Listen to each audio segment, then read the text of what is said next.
আজকালকার ছেলেমেয়েরা মাছ দেখলেই নাক কুঁচকায়। মাছ চেনা তো দূরের কথা, খেতেও চায় না। অথচ আমাদের শৈশবের স্বাদ ছিল এসবই।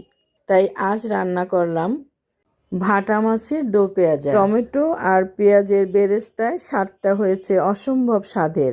একবার খেলেই মনে থাকবে। চলুন দেখি পুরো রেসিপি। মাছ কেটে ধুয়ে পরিষ্কার করে লবণ, হলুদ, মরিচের গুঁড়া মেখে নিয়েছি। এবারে 2 টেবিল চামচ তেল গরম করে নিয়েছি। এর মধ্যে মাছগুলো দিয়ে উল্টিয়ে পাল্টিয়ে ভেজে নিলাম। মাছ তুলে নিয়ে একই তেলে আমি 1 বাটি পেঁয়াজ কুচি দিয়ে দিলাম।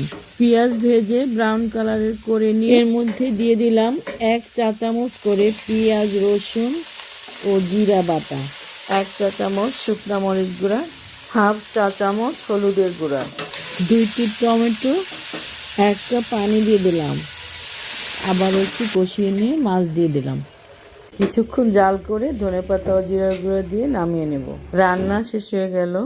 ভাটা মাছের দো পেঁয়াজা। রেসিপি ভালো লাগলে সবাই লাইক, কমেন্ট ও শেয়ার করবেন।